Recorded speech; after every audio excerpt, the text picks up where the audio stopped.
Welcome and welcome back to my channel. तो आज हम जा रहे हैं यूपीएससी मेंस के लिए आंसर राइटिंग करने। तो मैं आपको बताऊंगी और आंसर राइटिंग का टॉपिक है समान नागरिक संहिता। तो आज उस पे हम लिखने वाले हैं आंसर। तो मैं ऑलरेडी लिख चुकी हूँ और मैं आपको दिखाऊंगी मैंने कैसे लिखा है। तो मैं आपको ऐसे आप आई होप आप देख रहे होंगे, वीडियो में अच्छे से देख पा रहे होंगे, तभी आपको पढ़ के मैं सुना रही हूँ।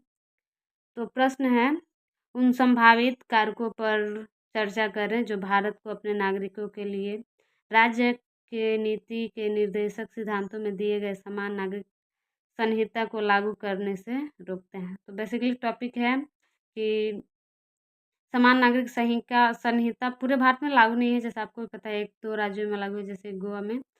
तो इसका क्या रीज़न है कि ये पूरे देश में लागू नहीं हो पा रहा है? तो आंसर लिखा गया उसका कि समान नागरिक संहिता किसी देश के सभी नागरिकों के लिए विवाह, तलाक, उत्तराधिकार, गोद लेने और भरण पोषण जैसे व्यक्तिगत मामलों को नियंत्रित करने वाले कानूनों के एक सामान्य समूह को संदर्भित करता है, चाहे उनका धर्म, जाति या समुदाय कुछ भी हो। तो ये हो गया भूमिका गाइस। और उसके बाद हम लिखेंगे बॉडी में कि भारतीय संविधान के अनुच्छेद 44 जो राज्य के नीतिक निर्देशक सिद्धांतों का हिस्सा है, अपने नागरिकों के लिए समान नागरिक संहिता की कार्यान्वयन की परिकल्पना करता है। नीचे उन कारकों की सूची दी गई है जो भारत के समान नागरिक संहिता लागू करने से रुकते हैं। तो पहला कारक है धार्मिक विविधता और व्यक्तिगत कानून। तो इसमें आगे हम लिखेंगे कि भारत एक विविधतापूर्ण देश है जिसमें कई धर्म हैं और हर धर्म का अपने अपने व्यक्तिगत कानून हैं, जिससे कई लोग अक्सर अपने धार्मिक रीति रिवाजों और परंपराओं का पालन करने के बारे में दृढ़ता सोचते हैं और समान नागरिक संहिता को उनके धार्मिक अधिकारों का उल्लंघन माना जा सकता है। और दूसरा कारण है राजनीतिक कारण। तो भारत में राजनीतिक दल अक्सर चुनावी जीत के लिए धर्म और समुदाय का कार्ड खेलते हैं। तो इससे समान नागरिक संहिता लागू करने के लिए इच्छा शक्ति की कमी हो गई है, क्योंकि इससे उनका वोट बैंक होने का जोखिम हो सकता है। और तीसरा है संवैधानिक प्रावधान।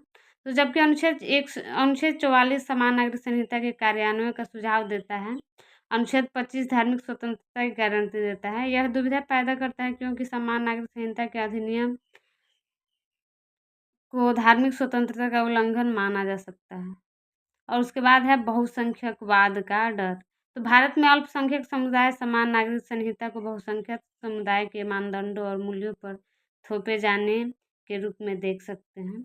उसके बाद है सर्वसम्मति का अभाव।